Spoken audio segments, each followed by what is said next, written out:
Looking at the Coaching Carousel 2018. MMQB Mailbag. A quick spin through some of the coaching and front office news, rumors and reports. Good for Matt Nagy. The new Bears coach gets an A from me for candor, admitting his failure in play calling in the 22-21 playoff loss to Tennessee. The NFL rushing king this year, Kareem Hunt, had 5 carries in the last 48 minutes of the game, and the Chiefs blew an 18-point lead at home to an inferior team. "I was numb for a lot of the night for so many different reasons," Nagy said. "I called every single play in the second half. For me, that was a failure in my book. I stand by it. I promise you I'm going to learn from it." That shouldn't, and obviously didn't, eliminate Nagy, 39, from GM Ryan Pace's wish list. One game shouldn't do that. Nagy will be a good tutor for Mitchell Trubisky. Coaching stuff. In Detroit, I hear Pat's defensive coordinator Matt Patricia is the choice over Houston's defensive boss, Mike Vrabel, but Patricia favors the Giants. If the Giants give the nod to Patricia, Detroit could be Vrabel's job. And new Chicago coach Matt Nagy got hot at the end of the season, and Colts GM Chris Ballard, the former Chiefs director of player personnel who knew Nagy well, also was smitten with him. And Indy would seem a good fit for Pat's offensive coordinator Josh McDaniels. And players love Carolina defensive coordinator Steve Wilks, who interviewed with the Giants on Tuesday, and he could be the calming guy to fix a divided and mercenary New York team. Plus, he wouldn't balk at GM Dave Gettleman picking the team's long-term quarterback. And Arizona is wide open. Vikings offensive coordinator Pat Shurmur could be in play there, or with the Giants. 5 ridiculous moments from John Gruden's introductory press conference with the Raiders. Norv Turner and the Panthers. The surprising firing of offensive coordinator Mike Shula on Tuesday likely paves the way for Turner, who has coached with 8 NFL teams and will be in Charlotte today, to take the reins of the offense. The Panthers were the NFL's 19th rated offense in 2017. Cam Newton never got a consistent run going all season, and for whatever reason the addition of Christian McCaffrey was good but never turned explosive. Turner's son Scott could come as quarterback coach to replace the fired Ken Dorsey.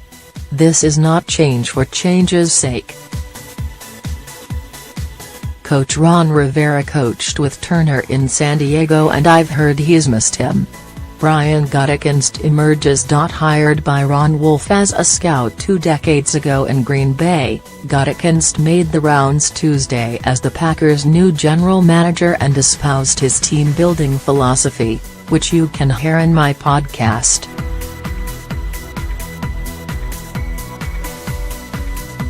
Hint: he loves free agency more than Ted Thompson did. Gutekunst was a bit of an upset pick over another incumbent, Russ Ball.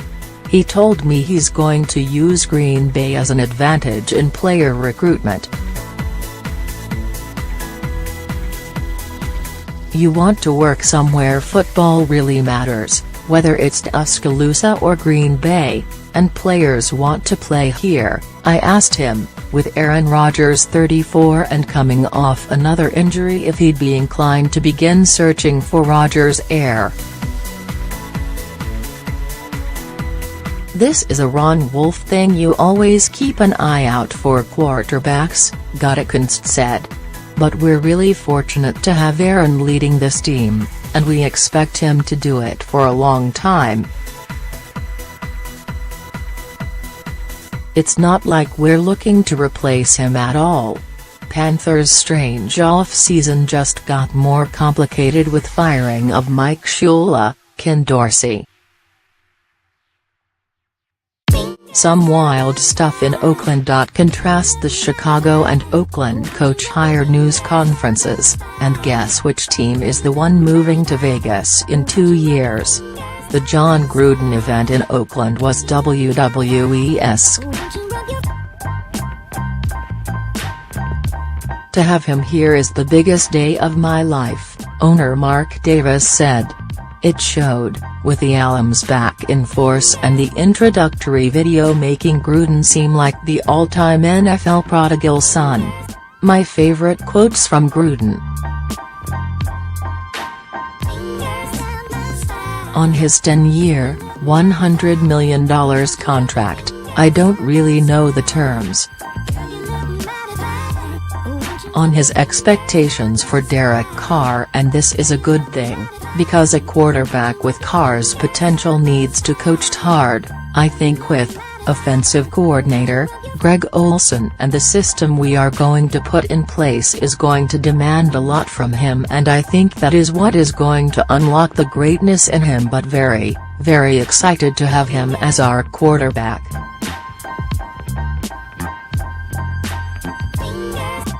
On the unfinished business part of this, keeping in mind that his last game coaching the Raiders was 16 years ago, in the snow in Foxborough, in the infamous tuck rule game, for my career to end on that night in New England, it still ticks me off. I feel a lot of responsibility to get the Raiders going again. Wild card wows by Drew Brees. Saints set up NFL divisional playoff matchup for the ages. Now for your email. I am a goat, and a big one. You have as good a Rolodex of sources as anyone covering the NFL right now. You're good at your job. You have a dream team of NFL reporters, writers working on MMQB. Yet all you offered on the Patriots story were a retelling of what had been well reported, an angry reaction from Kraft, redundant since the team already denied the story, some educated, I suppose, guesses about the future in N. Any reader of MMQB could have written that. Yes. This was the first weekend of the playoffs, but what is going on with the Patriots begs for someone busting their tail to advance the story. You're the GOAT of the week. Jim. I do think there's an expectation that when someone covers the league as long as I have, 34 seasons, and have some good contacts, that when a story of this magnitude happens, I should be able to tell some parts of the story that would advance it and would break news, and more than the Kraft news, which was the biggest news of Saturday, and which I had. I understand the expectation, and I understand that you believe I should have known more. Now I'll explain why, in my opinion, other than the Kraft bombast, there hasn't been any other major news broken by anyone in our business on this story, and on the previously reported story on the situation by the Boston Globe, since Friday, not by Adam Schefter, Chris Mortensen, Jay Glazer, Ian Rapoport, Jason La Canfora, Mike Rice, Albert Breer, Greg Bedard, or the host of other NFL information people on TV or the web or newspapers.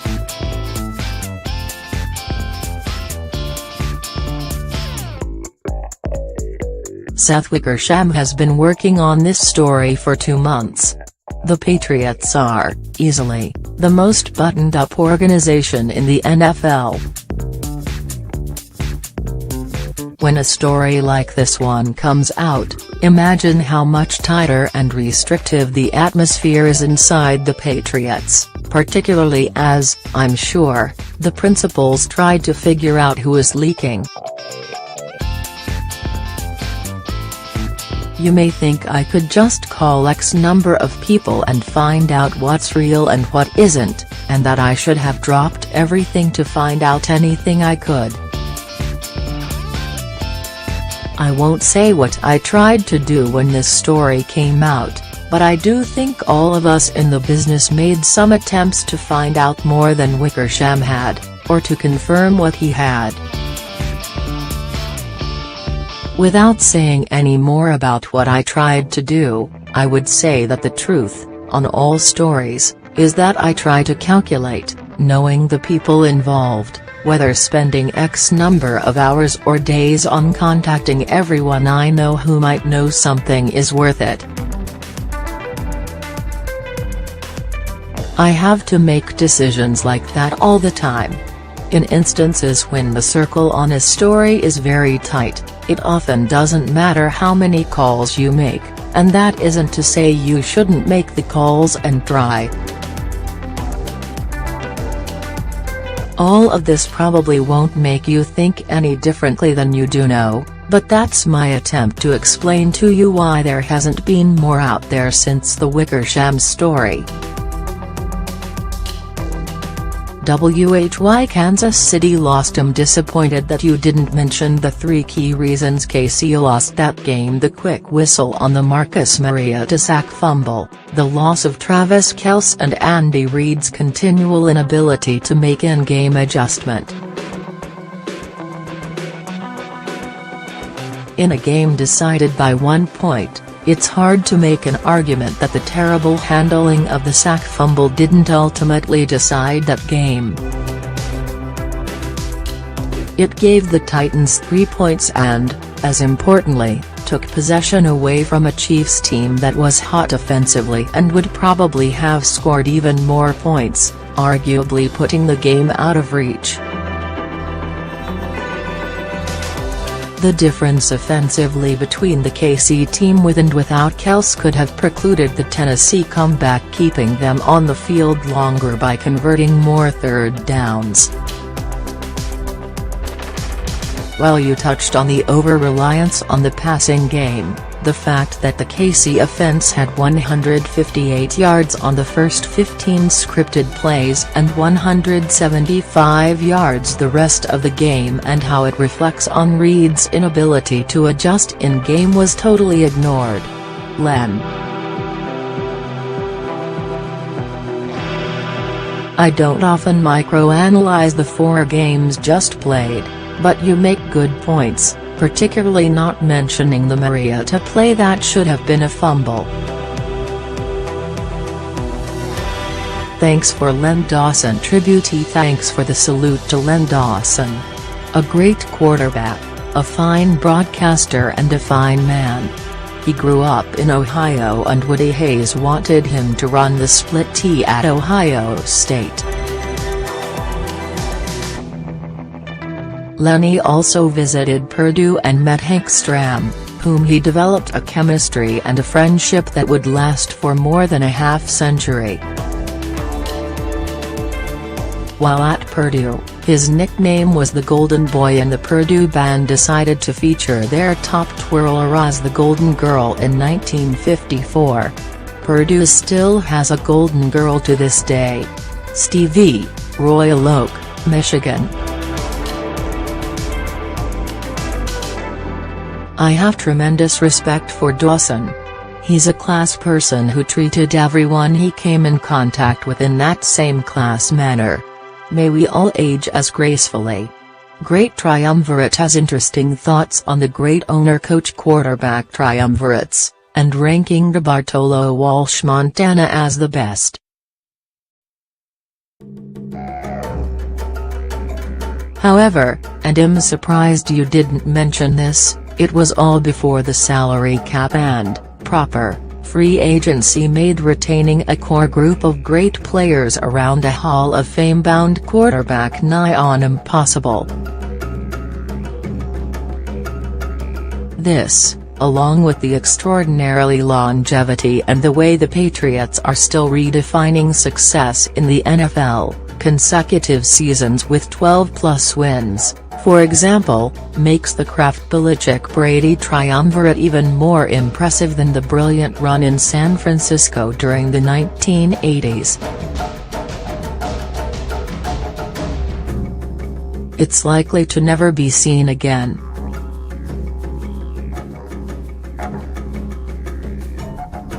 As for the Garoppolo trade, the return wasn't ideal, but the idea of carrying Brady and a franchise-tagged Garoppolo on the roster for the 2018 season was a non-starter, and a second-round pick is better than a third-round compensatory one. David B., UK. Good points, and I still think there's much to learn about the Garoppolo trade. It's still very strange to me. I become convinced Belichick was not trading him. Period. I still don't think I know the full story. This season's identity is the return to relevance of the running game. So much has been made about the NFL becoming a passing league. I don't disagree, but think of the teams with spikes in their success over previous seasons or those with sustained success. Most have an imposing force at running back. Leonard Fournette, Todd Gurley, Alvin Kamara, Mark Ingram, and Kareem Hunt are all players that came bursting on the scene, while players like Le'Veon Bell, Dion Lewis, LaShawn McCoy, Devonta Freeman continue to play a critical role in their team's ongoing success. The loss to injury of David Johnson and Ty Montgomery and the impact it had on their team's lack of success cannot be discounted either. Josh W., Arizona. But I would say this, the NFL rushing leader, Kareem Hunt, had 1,327 yards on the ground. That's the lowest total for a rushing champion this century. I agree there are some significant new rushers and the teams that run usually win. But I'm not sure it's become this overarching trend. One player in the NFL had more than 290 rushes this year, which means one running back, Le'Veon Bell, averaged more than 18 carries per games. We'll see going forward, but that's not a trend I noticed in 2017. What does Gruden need to do to be worth it? Peter, your comments about the Gruden deal are similar to the other reporters where they highlight the risk in the money and length. To flip the perspective, what do you consider a success for that investment? If Gruden brought one Super Bowl title to the Raiders in 10 years, would the $100 million deal be worth it? Mark. Matt Nagy hire for the McCaskies. To hire Matt Nagy, he must have had the lowest price tag of everyone and must be the worst option. The Bears will continue to be an embarrassment until we get new ownership. Least number of winning seasons than any NFL team during my lifetime. FYI, born in 1959, these owners don't give a darn about the stupid fans paying ridiculous prices for tickets, parking and concessions. We need a change to owners who care about the product they put on the field and the hard-working fans who have to suffer through watching this minor league organization. Scott H. GM Ryan Pace is the kind of guy who's not picking a guy because he either has a low price tag or the owners told him what to do. I don't buy it. I buy that Pace thinks Nagy was the best candidate for the job. And not just the best candidate because he can coach the quarterback well either. We have a newsletter, and you can subscribe, and it's free. Get the Morning Huddle delivered to your inbox first thing each weekday, by going here and checking the MMQB newsletter box. Start your day with the best of the NFL, from the MMQB.